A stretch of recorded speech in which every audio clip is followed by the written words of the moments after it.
Health, Psychology, and Human Nature with André Sturesson.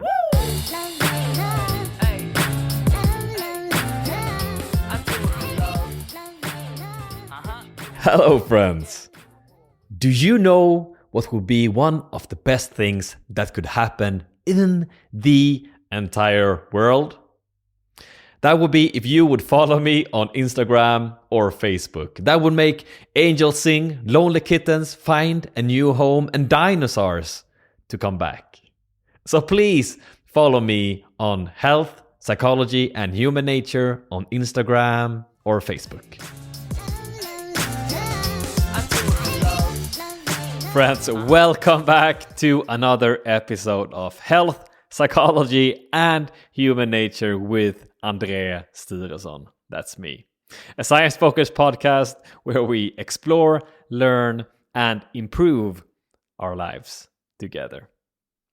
Today is a really fascinating episode. It's about the Wim Hof Method. So basically everything you need to know about the science of the Wim Hof Method. So who Wim is, how his method of breathing, cold, and meditation work, and also how it affects you, your body, your brain, and the mind. And in today's episode, I have a conversation with Professor Emeritus Pierre Capel, who is an Professor Emeritus in experimental immunology at the Utrecht University in the Netherlands. Pierre is a friend of Wim Hof and also very knowledgeable about the science of the Wim Hof Method. Friends, I really hope you enjoy the episode. Here it comes.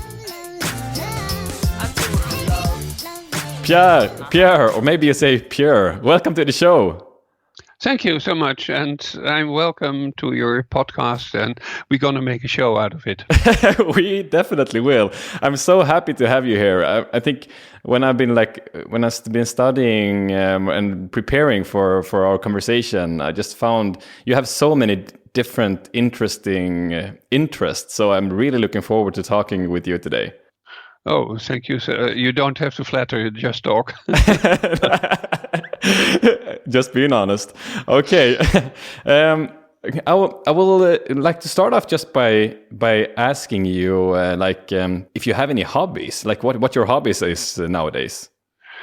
The word hobby is always too restricted. I like to enjoy life with a lot of things. So I like to read good books, but also very much of scientific articles.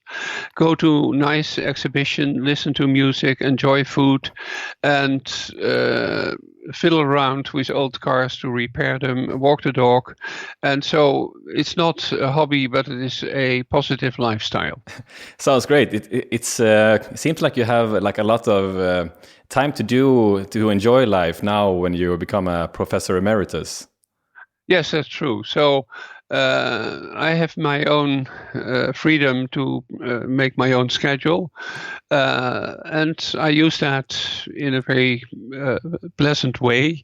So the ratio between intellectual work and leisure is absolutely okay, in which there is a lot of scientific reading and preparing for talks. So very often I give lectures and give courses and do other type of things. But in the meantime, I do a lot of other things and with the kids and the grandchildren. And so my daughter is living on Ibiza in an old, very old house on a very big piece of land, and there's always something broken. So if I go to Spain, I have to do the plumbing and things like that. So are you trying to avoid it then, or you're still going? No, not. No. I like to do these things and help them out. Cool. And you also, from my understanding, is that you also like to take some time for yourself each day, and you're also interested in meditation and this kind of stuff as well. Oh, absolutely, because it is total nonsense to run around in the idea that you can't miss anything and always be active. And always being active is the most silly thing to do. If you look at your heart, after each beat, it takes a rest. Yeah. And therefore, it continues for 100 years, or in my case, 105, because I'm optimistic. Yeah. So that is something in our society which is really lacking, time, not only for yourself, but also for social interactions. And where's the time that if you go to a shop, you just talk with everybody and you do your groceries. Yeah. That's a very nice example. I lived some time in Rome. And if you go there to the butcher to get some ham, that is not an easy thing. First, you have to select which ham. There are hanging 20 of them, and each of them is. Then they take it down, put it in some type of structure that is fixed. Then it takes a very sharp knife, and by hand it cuts, because then the texture of the meat, the knife will follow that instead of slicing through it. So 1 ounce of ham takes a quarter of an hour, and in the meantime, the whole shop is filled. Everybody is talking with each other. So you have the most high quality food with the social interaction. I love it.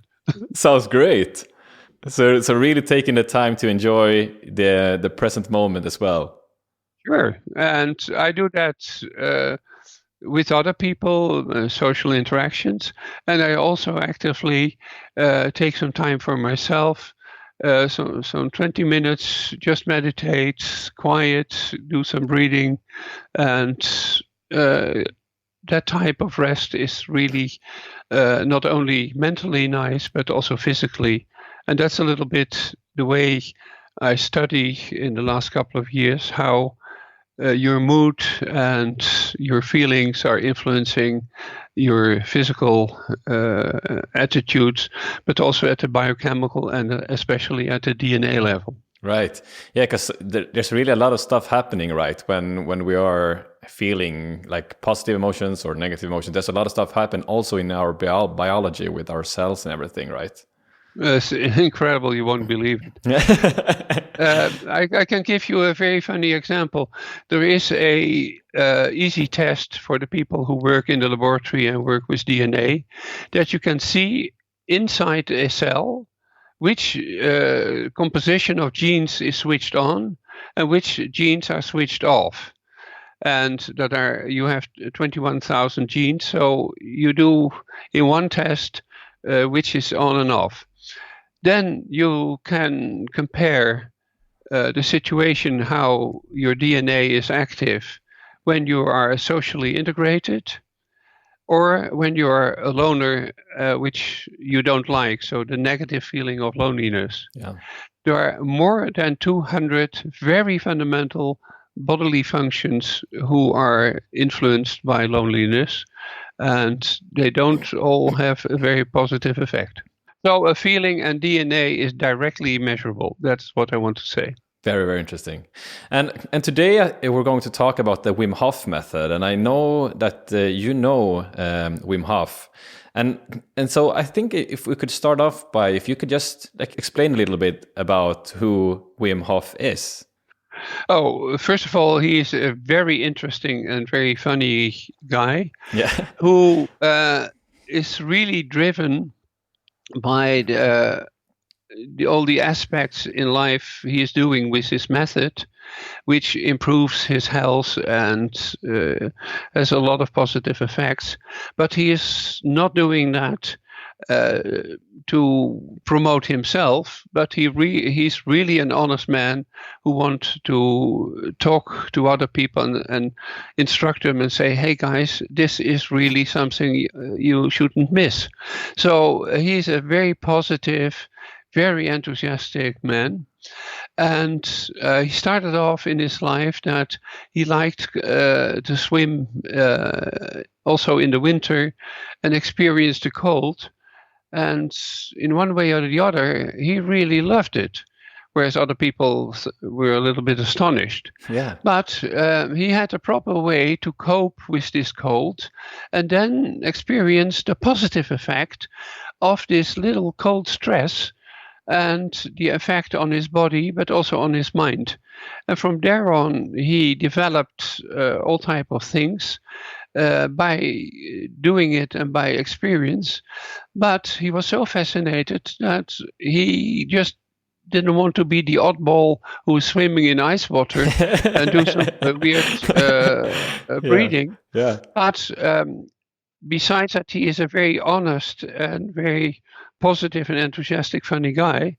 He really wants to find the scientific background of his actions, and he's very actively looking for research projects, not doing it himself because you need a laboratory and a hospital and whatever.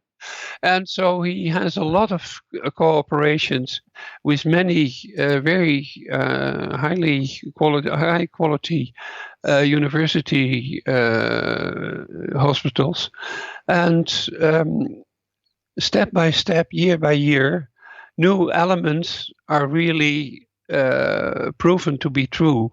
So he has the idea that this or that behavior in his method and this way of living will have this positive effect. And then he tries to find, or he does not only try, but he finds the proper connections with very top quality labs to find out what is the background. In that case, I have a very strong and long biochemical and immunological background. Personally, I do not do any experiments, but I can do also the interpretation. So with my knowledge, I can see what the results are from all these studies. The people who are doing these studies can do that themselves very well, and they publish. But I'm absolutely capable of looking a little bit more than only seeing that, hey, what is cold water doing, but what is the physiology? Exactly, and that is something that is quite important, I think, also for the breakthrough of, because this Wim Hof method is really getting big. I was actually in the sauna now last week, and we were talking to another guy who was doing this, and a couple of weeks ago there was this other 3 people who I met who just who was talking about this without knowing me sitting there. So it's really becoming big, and one of the big things I think is that it's been science, actual science, that backs a lot of the stuff up. So I think that's something that is probably important for the spreading of the method. Sure. Okay, so if you could just tell us, for somebody who has never heard about this method before, so if you would explain the method. So what is the Wim Hof method all about?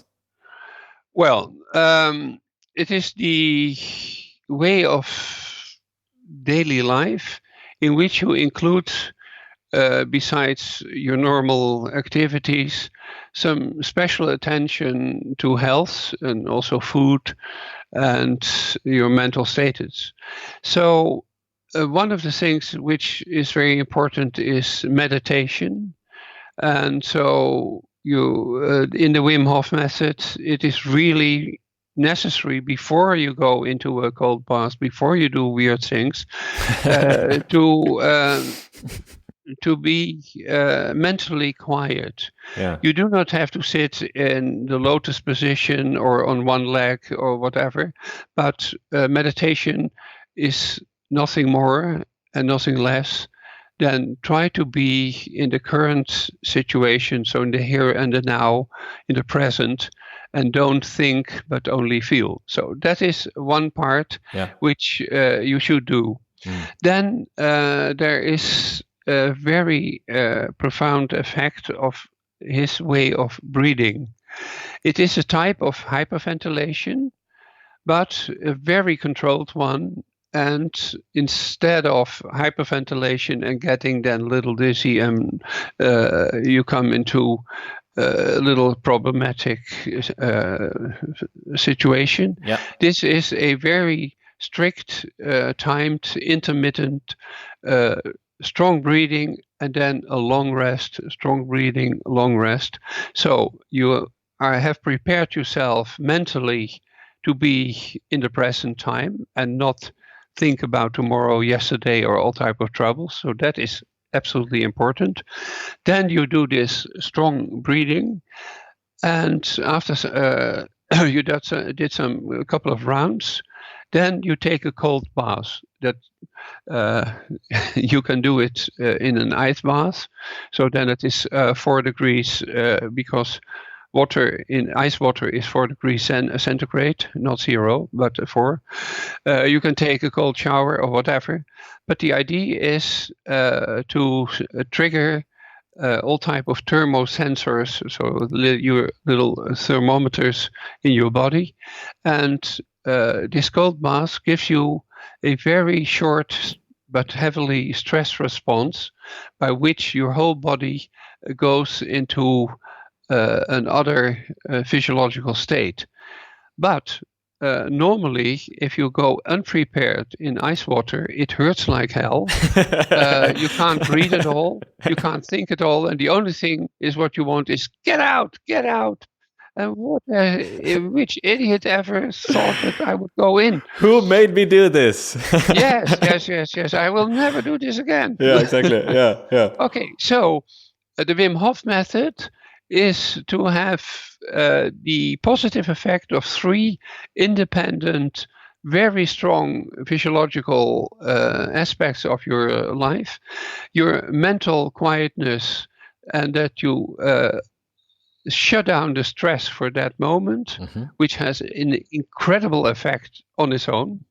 Then you do this breathing by which you change the oxygen level and the CO2 level and the concomitantly the pH of your blood.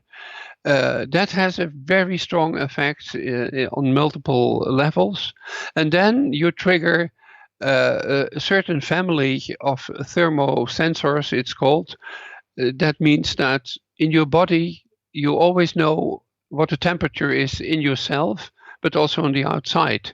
So you have a registration protein for heat or medium or this temperature. And there is also a set of proteins who sense the temperature below 17 degrees centigrade. And then that means that you are too cold. Then they start a whole rescue 911 action to warm you up and to prevent you from negative things. So you first induce total mental peace. Then you have 2 types of stress responses, short stress responses, which are positive, which is one induced by the breathing and the other one by the temperature. Right. So just the 3 big parts here. So there's the meditation, being here and now and not really thinking about tomorrow, yesterday, or your problems. And then there's just the breathing part, the hyperventilation with the pause, and then it's the cold exposure, taking a nice bath or taking a cold shower. Yeah. And that combination adds up. So it is very synergistic, as the nice word is called. So it's adding up the positive effects. Right. I think if we could start off by perhaps talking about the breathing part. So the breathing part, you said that it's, or maybe we could take it from like the breathing exercise from the start to finish, kind of. So you start by hyperventilating, right? You're breathing in and out. Yes, so deeply. Yeah. So what is happening when we're doing this first step, when we breathe in and out like that? What is happening with our brain and body and everything? Well, the whole breathing is from outside to inside, you inhale the air, which has a certain composition of gases, in which also is oxygen.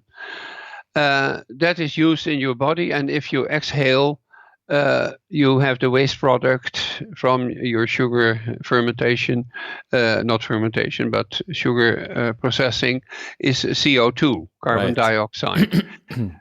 So exhaling is a release of carbon dioxide, inhaling is taking up oxygen.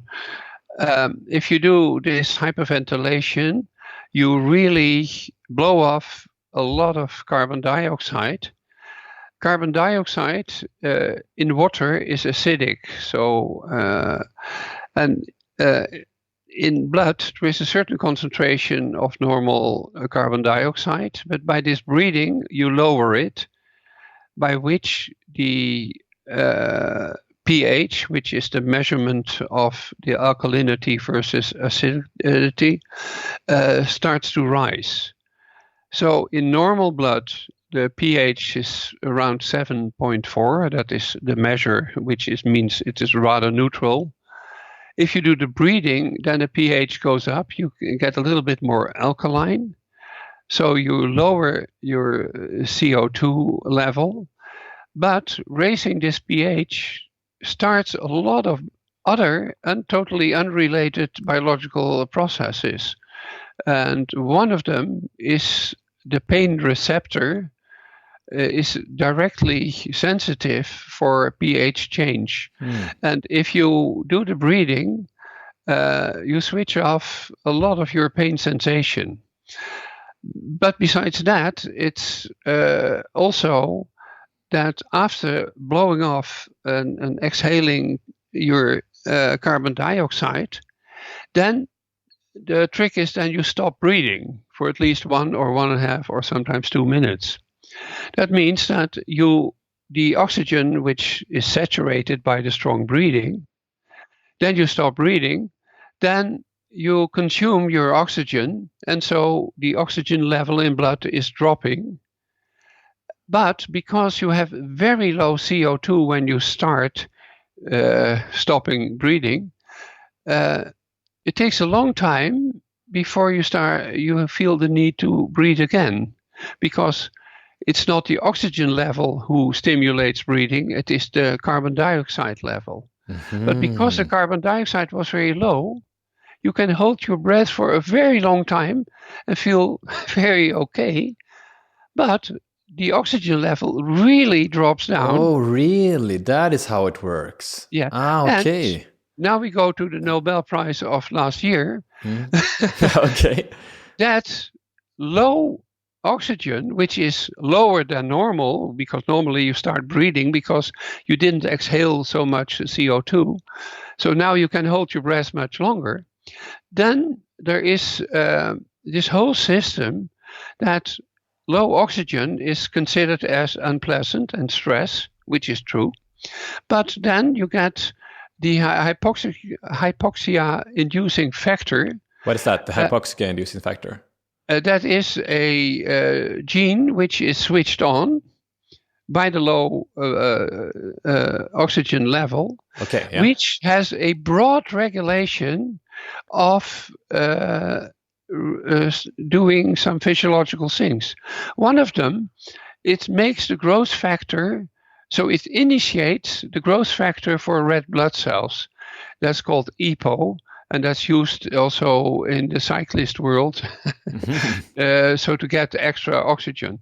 But this hypoxia-inducing factor is doing not only changing the number of red blood cells, but has a whole lot of other positive effects.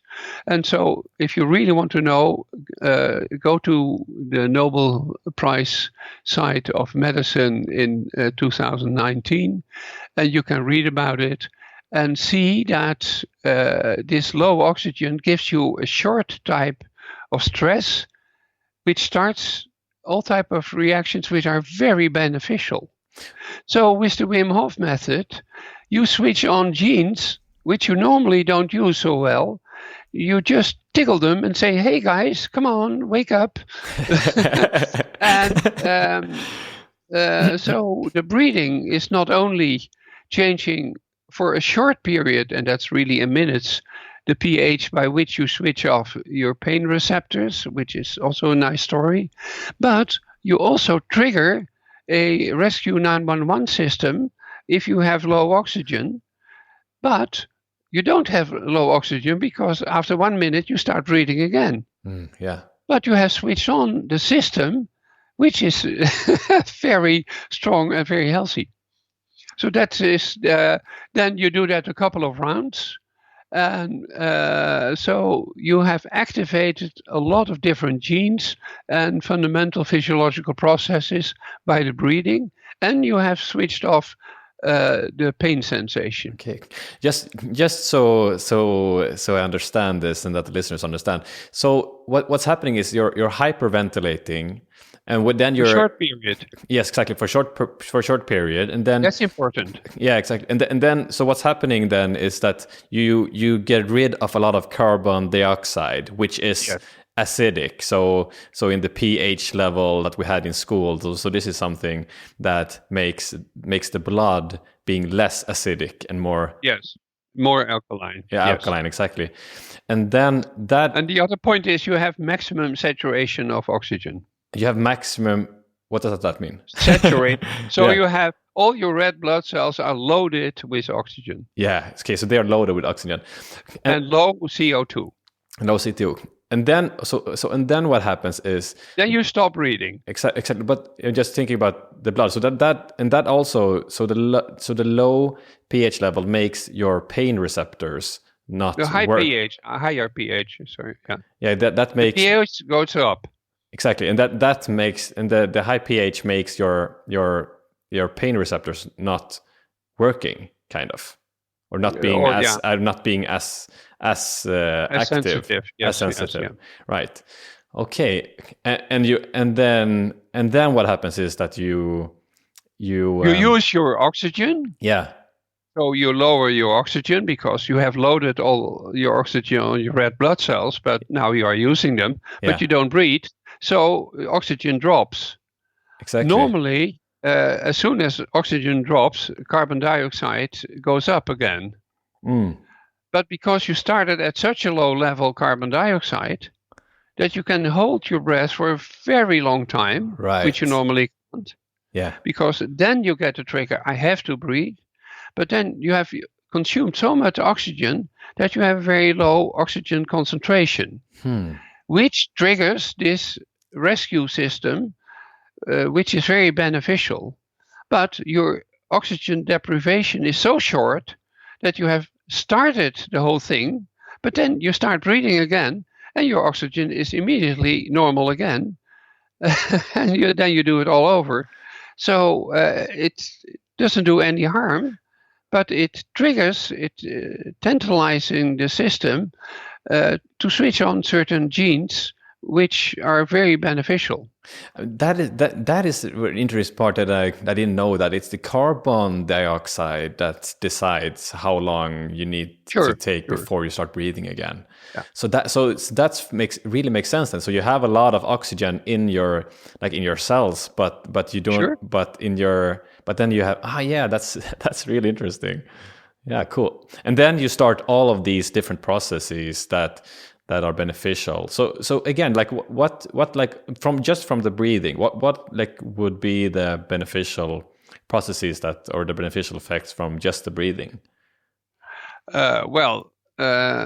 First of all, it triggers the so-called hormetic stress. That hormetic stress is the short positive stress, even by a very negative stressor. Yeah. So low oxygen is very negative, but if it's very short, it starts a lot of things by which is beneficial. Besides, if we talk about carbon dioxide and oxygen and whatever, if you also take, now we include the cold bath directly afterwards, these temperature sensors directly stimulate adrenaline production, but also the start of the activation of genes in your genome, which are normally silent, and you switch them on. One of the family of proteins which you switch on by this breathing and then going into a cold bath are called the heat shock proteins. And now we have to go back in history. Life started in boiling water because the earth was hot, cooled down, and then the water vapor became liquid, and then the oceans were formed, but they were still very hot. Right. Life in hot water you can still find in the hot springs in your country or in Yellowstone Park. So bacteria, the old form of life, started off at 90 degrees or 95 or almost boiling water. Proteins can't stand that heat, and therefore there was a set of proteins which were called chaperones or heat shock proteins. They were like a harness around the protein, protecting them from disintegration by the hot temperature. So this is a little bit like if you have a little baby and you want to travel with them, you put them in a maxi cozy that he's shielded off and kept in his form and can't do any harm. Right. We still have all these proteins, and some of them from the family we continuously use, but the very oldies we don't need anymore because we are not in boiling water. We are at 37 degrees centigrade. If you jump into the hot water with this breathing, you switch on these genes, these heat shock proteins.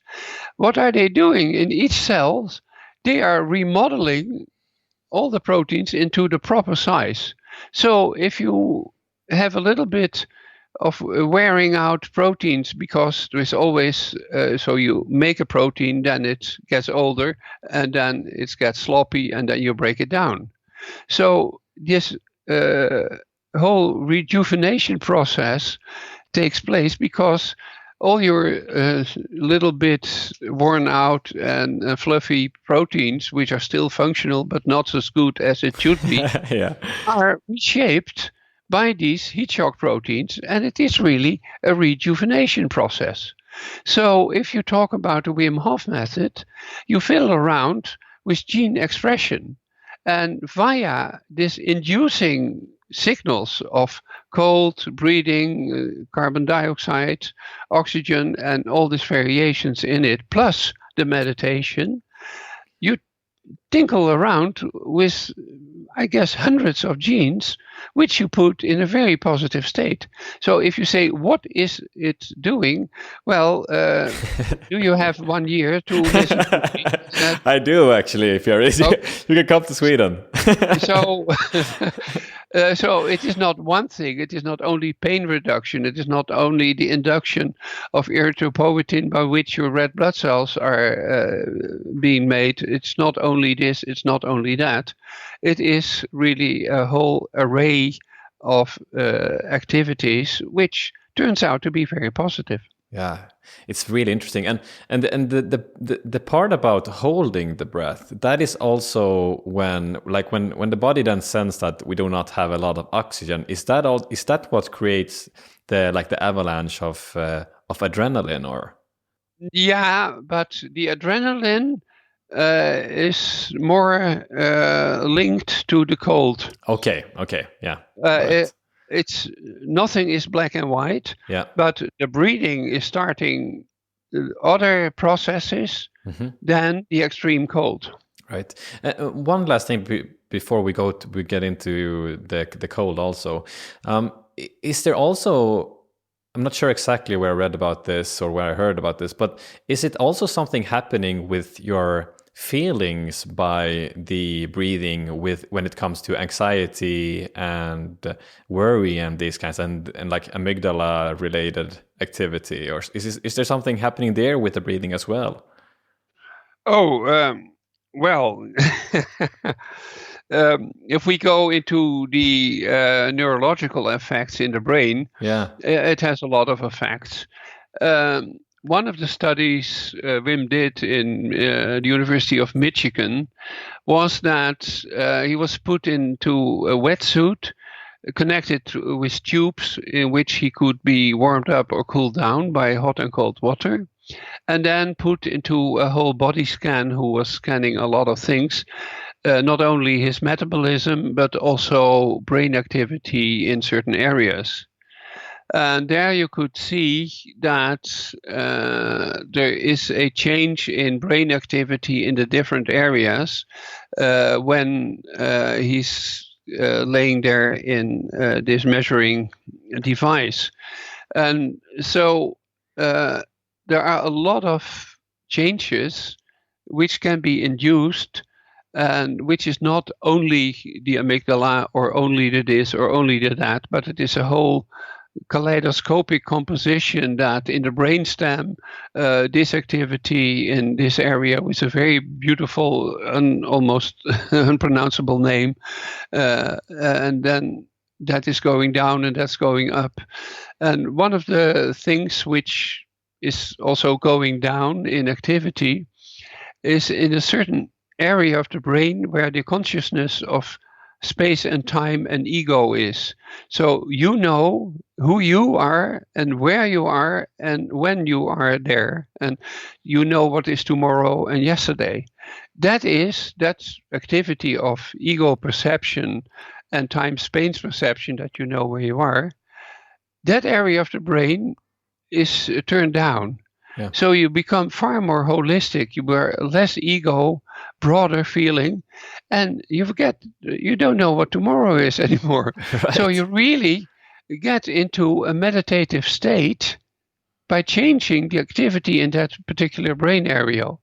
In the brainstem, you do this and that and that, by which you control the autonomic nerve system, which you normally can't control.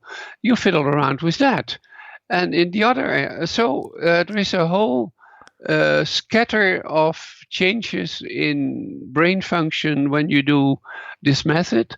And it's absolutely nonsense to think, if I do this, then that happens. Yeah. It is a whole lot which are happening, and all are imbalanced or disbalanced with each other. So some areas you stimulate, some areas you regulate down, and the whole composition brings you into a rather okay configuration. Right, and that is also very interesting, that it actually affects the brainstem, which is, I mean, the oldest part, which has to do with all of these important, really like basic functions, right? So so that was quite interesting that it affected the actual brainstem. Yeah, that's a very interesting point you make, because when Wim was in this wetsuit, in this scanner in Michigan, if he acted as anybody else, so just as a control person, go in and let him cool down and warm up and cool down, he followed exactly the same pattern as everybody else was doing. Yeah. So if it was cold water, then his body temperature, and especially in the skin and other areas, went down. And when he was warmed up, it went up. And the metabolism of brown fat changed, and as everybody. Okay. But he couldn't do all his exercises and things because he was laying in this little tunnel, which is this body scanner. So he couldn't move at all. So the only thing which he could do is has his own mental state. And then he has the capacity, and I guess in general everybody has, but you have to train it. He decided, hey, now I'm not going to cool off. And yeah, it's great. It's so cool that it's so cool that he has this ability to, I mean, to mentally think it, and then it happens. But it's but the nice thing is he was in the scanner, so you could see what this positive thinking was doing. And if we stop separating body and mind, then it is very easy. If you have the psyche, which is in the cloud, and the body is on earth, then you have a problem with this whole process. But if mind and body are the same, of course you can regulate your body with your mind. Yeah.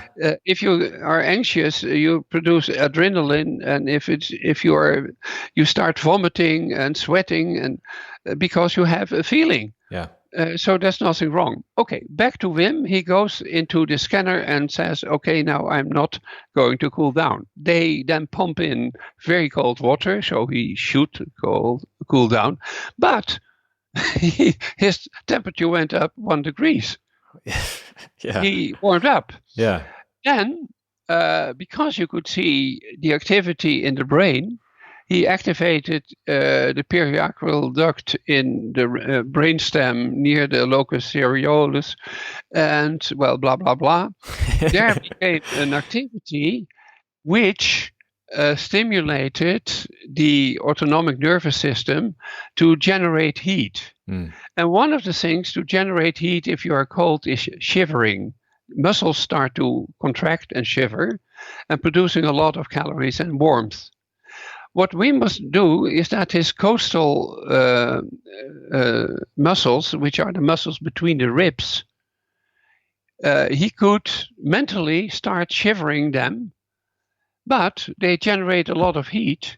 But the lungs, which are inside this chest with these vibrating muscles, has a very lot of blood. So if you heat up the blood in your lungs by mental activity, your body temperature goes up and you generate more heat than the machine was cooling down.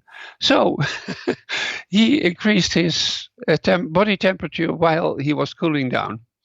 Yeah, that is fascinating. That he knows how to do that. It's really interesting. Yeah, if you say that mind and body are the same, then it is very easy to understand. If you separate them, then it's abracadabra and mystic. Yeah, for sure.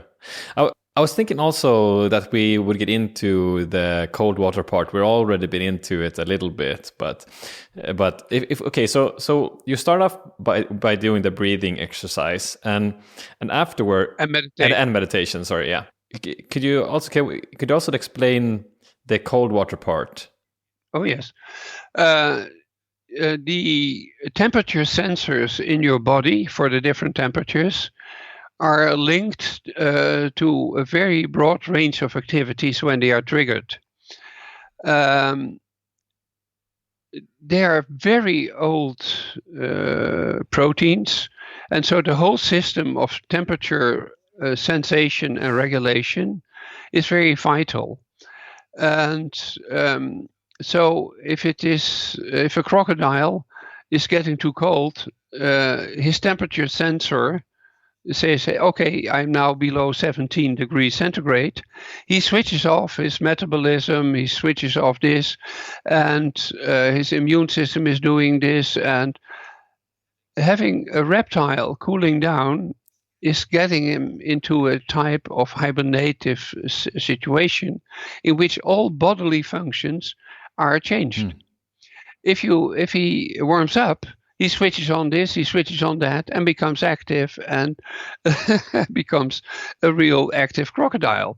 So the temperature is regulating not only that he is colder, and he knows it, but concomitantly that his metabolism, his fertility, his immune system, everything is linked to these temperature sensors. We have them too. The only thing is that we don't cool down because we are not cold-blooded, and so we want to be 37 degrees. But if you are in a cool environment, you really cool down. So what you do is immediately change your blood flow, that in the extremities you close your vessels to the minimal situation to survive, and you keep your organs warm. So you change your blood flow. But you trigger these receptors by which you generate adrenaline, which is really activating you. But you do an awful lot more, like a reptile is cooling down. If you are triggering this, you change a whole lot of very important bodily functions as your metabolism and certain immunological activities and whatever. So getting into the cold really triggers a short type of stress response with a lot of adrenaline, which gives you a kick, but it is doing much more. And by staying there, which is normally not possible because of the pain you experience, because you did the breathing before that, you have switched off by a little pH variation, you switched off the pain receptor. So therefore, normally you cannot stand the cold, but with the Wim Hof method you do. That starts this whole broad range of reactions, which are absolutely positive. And then you get out of the bath after 2 minutes and do some exercises to keep your muscles going. And you really did a whole lot of things with your immune system, with your metabolism, with your mental health, with your brown fat is changing, and there is a whole lot of things. So the cold is triggering a very old system, just like the low oxygen is triggering this old hypoxia inducing factor, which is the rescue 911 if you have too low oxygen, and the rescue 911 you do with the temperature sensors. But there is no real problem. So the rescue 911 trigger is not because you are in real danger, but the body thinks you were in this situation. But then you go immediately back to the neutral, normal situation, but still have these very potent systems running by rejuvenating it, by resetting that, by making more erythrocytes, by changing immune system, by lowering this gene. It is a whole array of things which this method induces. And the point is that at a certain level, you can see that you are indeed getting a little healthier by a reduction in disease type of problems. Right. So if you would summarize it, it's really about putting on the on switch on these really old systems. Yes. And normally, if you fall in ice water, you have to fight for your life and get everything active, because within half an hour you're dead. So you really get an activity in your body. But if it's only for 2 minutes, then you have started the whole system, but you are nice and warm again. Exactly. So it's really this concept of stress when it's acute, it's when it's only acute exactly stress. when it's short, and then you put on and then you get health benefits instead of this. Yes. Instead of like when it's chronic and long term, then it's bad. And the beautiful name is hormetic stress. Yeah. So if you take arsenic, which is very toxic, if you take a little bit, it stimulates the body from, hey, here's a very strong toxin, and starts to cope with it. But it was only a little bit. So you have, with a little arsenic, you have a positive effect. Not too much. You shouldn't do it. That sounds dangerous. But yeah, exactly. So if you have a really tiny amount, then yes. It's the same thing with exercise, right? Or I've heard also with broccoli and a lot of other things that puts on these really old systems. Oh yeah. Don't underestimate what broccoli is doing. Yeah, exactly. Yeah. Okay. So interesting. So and the vital part here also is that the breathing then makes the ice bath or shower feel less cold, yes. Right? It's still cold. I did one this morning actually before this interview, but it's not as cold as if you wouldn't have done the breathing. Yeah, and not as painful. Yeah, exactly. Okay, and I heard Wim talking about that you get the same adrenaline rush as if you would do a bungee jump. Is that something you heard as well? I mean, is there any research about that or? Oh yeah. You really get an adrenaline spike. Yes, you do. Yeah, and is that adrenaline spike also linked to the effects on the immune system? Yes, but a whole lot of other things. So what you see is that the hormone adrenaline, which is stimulating directly and changes the blood flow, and it does a whole lot of things. But besides that, there are also other systems being activated at the same moment, and all together you get this very complex but very beneficial change in body situation. Interesting. Which ones would you say like are the most important changes that you get from the cold? If I say that, I absolutely don't want to go into that because it is too multiple. Okay, it's too too little. Okay. But what is clearly indirect evidence, which is not yet measured, but you can see from the effects, is that a very important protein which regulates hundreds and hundreds of genes, especially in the immune system, that has the name NF-kappa B, and this is a certain type of DNA switch. If you see the effect of the Wim Hof things, you must conclude that you change the activity of this DNA switch, this transcription factor. And so if you change your NF-kappa B, then you get hundreds of effects.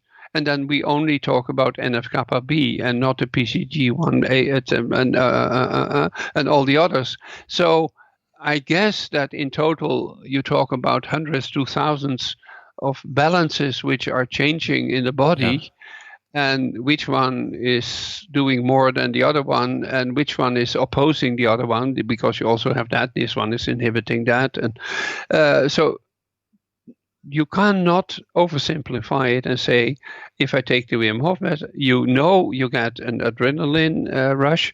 You know that you change your pH in your blood a little bit. You reduce the pain. You started all type of hormetic stress responses. But altogether, it's far more complex. Yeah, it will be interesting to follow the research that will follow the Wim Hof method to see what we will know in 10 years or 15 or 20 years. That will be interesting. Sure. Yeah. I was also wondering about, do you believe that you would get the same effects from the breathing when it comes to going into a sauna? So let's say that you would do this breathing exercise and also the meditation part, and then you will go into the sauna. Do you also think that you wouldn't feel as hot, and could we stay in the sauna without the feeling of being too warm? Actually, I do not know, because if you go into the sauna, what is the real temperature which you sense? The temperature is very hot, but very dry. And so as soon as you put some water into the air by evaporating them on the hot stove, the contact with air and body and in exchanging heat increases. So I do not know at what type of water saturation in the sauna, how dry it is, or that has a very profound effect in how you experience or you feel the heat. So you take up a lot of calories, and then you go into the cold bath to shut off your external blood vessels to keep the warmth which you acquired to keep inside you. But I do not know about the pain sensation, because it is not only the breathing which is doing, but also the degree of water as vapor in the sauna. So it's a little bit more complex. Right. So I prefer not to say any black or white answer on this question. Yeah. Okay, so the meditation part, we talked about it in the beginning. It's a lot about staying here and now, not thinking about like tomorrow or anything. Is that could you explain the meditation part with the method as well? Yes, I would say switch. Put on your fasten your seatbelt. Lock and load. Yeah. As soon as you start meditating, and then we talk about less than a minute, there are already changes. Sorry, Pierre. Can we also explain like what it like meditating, what that practically means, or what you actually do, just so everybody understands? What you do is sit down and have something around you which is constantly and repetitive. It should be repetitive. So it can be a sound, so that you have a little music. It can be some vision, that you look at water which is changing a little bit in little waves, or looking into a fire where you have some movement, but it's very repetitive. Or you can try to shut off any type of imprint, so that you sit in total silence with your eyes shut and whatever.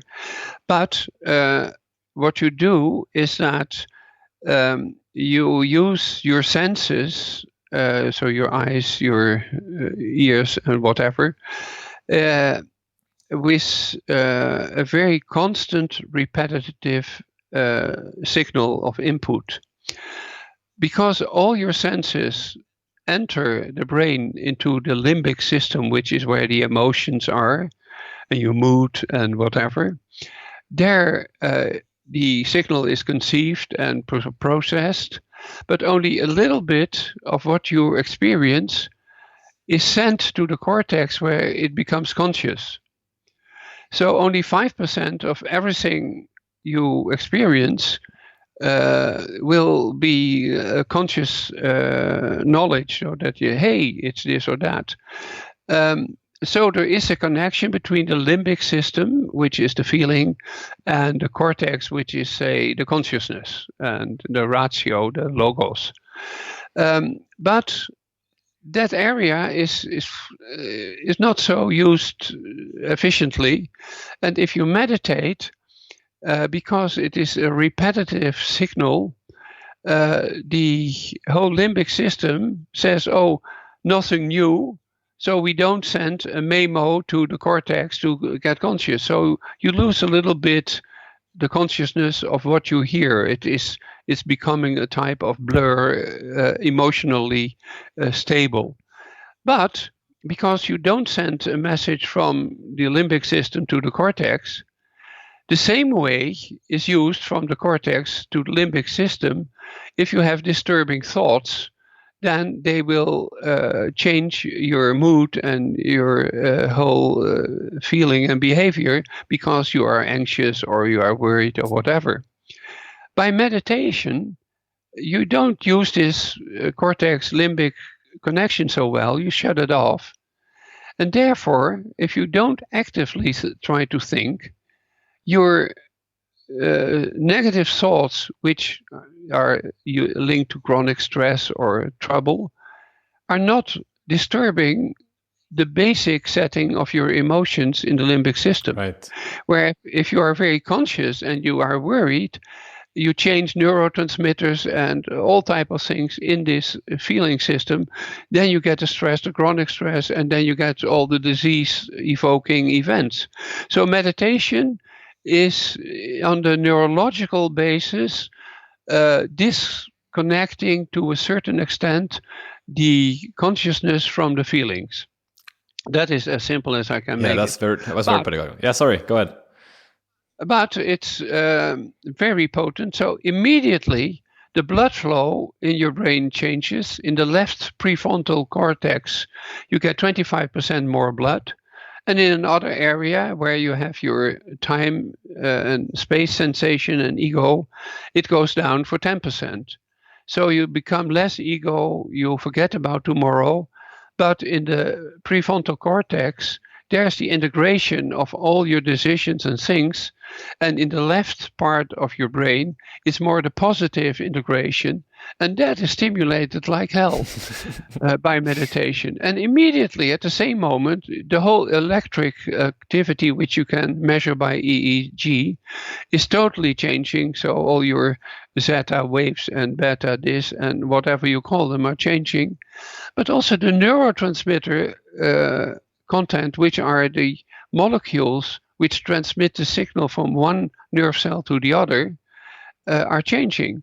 And so one of the important neurotransmitters is called dopamine, and especially active in a certain area of the brain, where if you have a lot of dopamine, it's well-being. And if you have low dopamine, you feel depressed. You immediately change the synthesis of dopamine in that brain area within 5 minutes, and you can measure that. And so at every level, you see an enormous change in activity in the brain, a disconnection of the consciousness and the feelings, by which the feelings go into the original quiet state, which immediately changes the activity of your genes. So you switch off your inflammatory genes, you switch off this, you switch on that. And so by meditation, you manipulate your immune system, you change your insulin receptor, your kinase, this, and you won't believe what happens. So therefore I said fasten your seatbelt. Perfect. And also, okay, so how does this then relate to to the Wim Hof method? Well, the same. So you get a more balanced brain activity, you get a better composition of your neurotransmitters. You lower your inflammatory state, by which it has a positive effect on a whole lot of diseases. Then with the breathing, you switch on this and that. You get some extra adrenaline. And then with the cold, you do this. And so altogether, you do a lot. Yeah, really.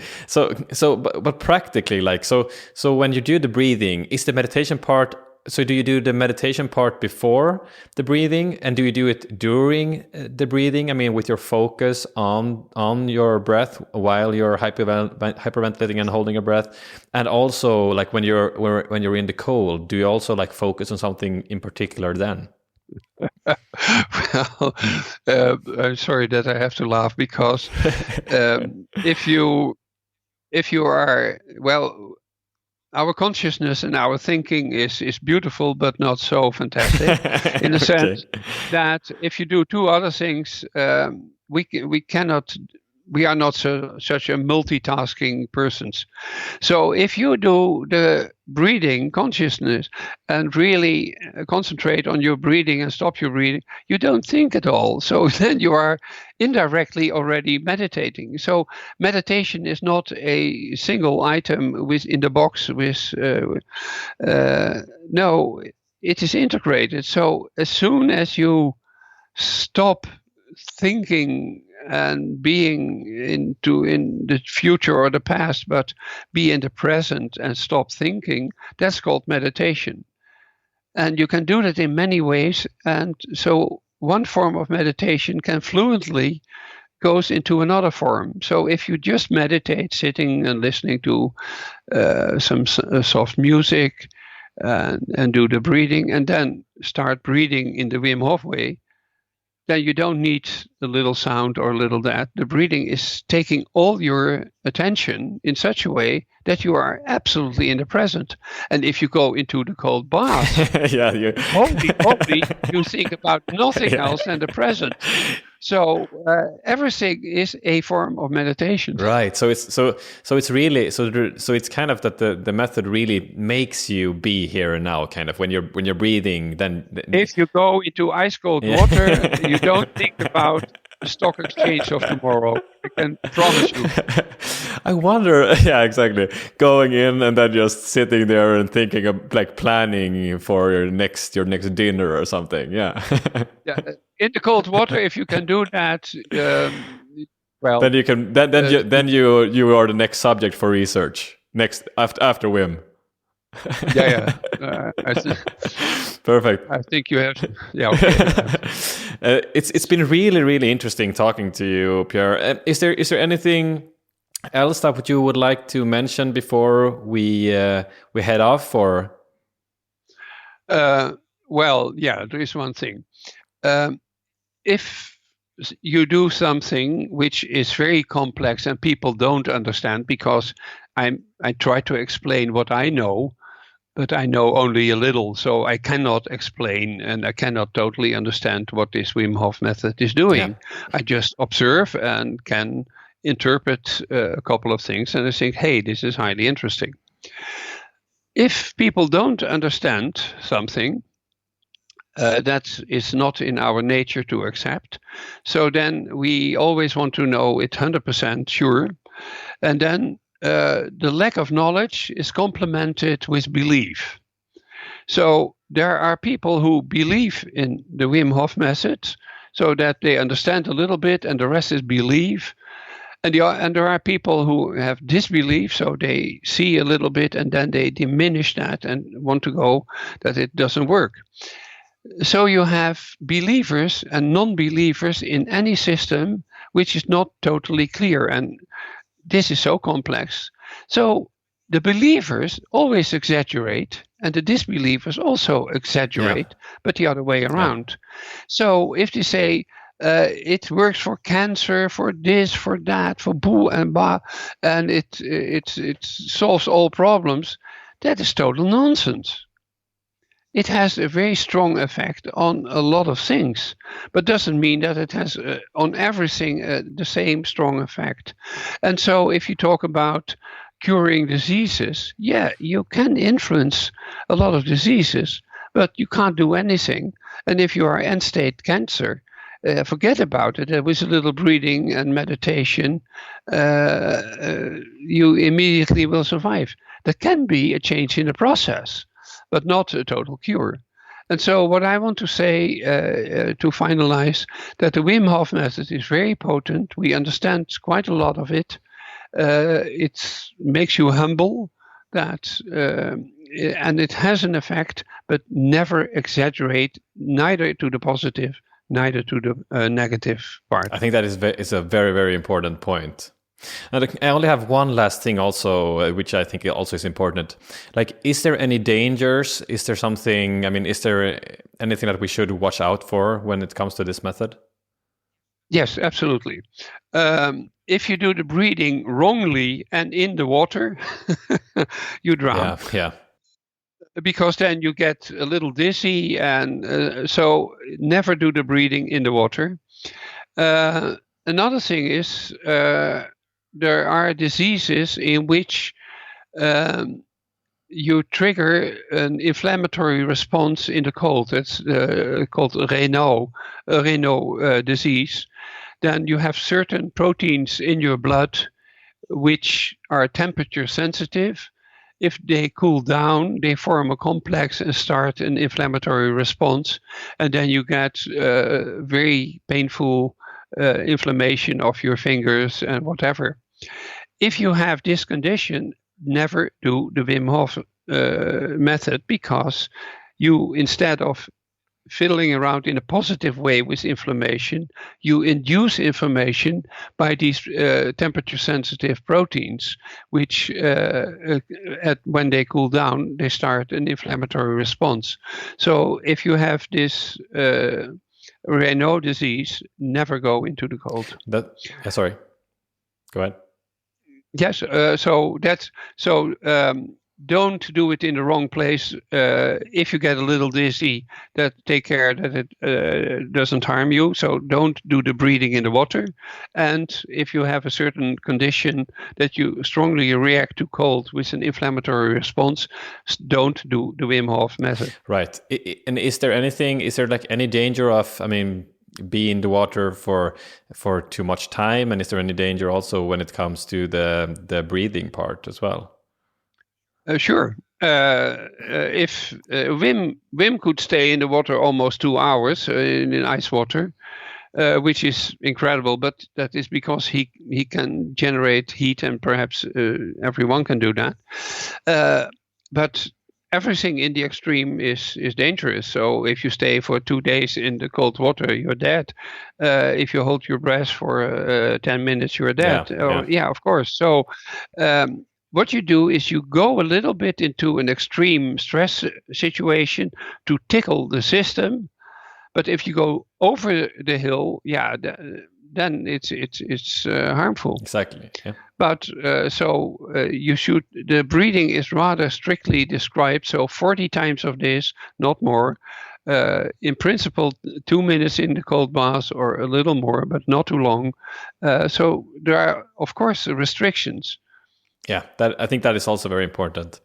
Pierre, is there anything is there some way, if you would like to learn more about what you do, or anything else that you would like to, a book or something that you would like to mention that you're working on or something? There are certain articles and books about the Wim Hof Method you can find, and I wrote a book not directly on the Wim Hof Method, but on the relation that if you have a certain emotion or feeling, how you change your genes. That is also applicable to the Wim Hof Method, because there, with concentrating on certain things, you change your activity in your limbic system, by which you change your DNA, the use of your DNA. So the whole principle I have described in a book called The Emotional DNA, and that describes how an emotion biochemically affects the use of your genes and changes the condition of your body, and how meditation, yoga, and sports really can have very beneficial effects. Yeah. So that is the book I wrote. Yeah, sounds like a really, really interesting book. It is. Yeah, I'm going to check it out later on. There is also an English version and a Dutch one. But that one was the English version, right? Yeah. Yes. Okay, yeah. Pierre. Thank you so much for coming on. I've really enjoyed talking to you. So a big thank you for coming on. Okay. Great. Take care. Bye.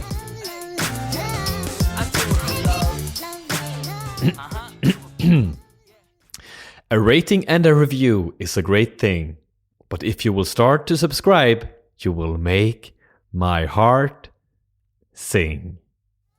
Have a great one, friends. This podcast is for general informational purposes only and does not constitute the practice of medicine, including the giving of medical advice. The content of this podcast is not intended to be a substitute for professional medical advice, diagnosis, or treatment.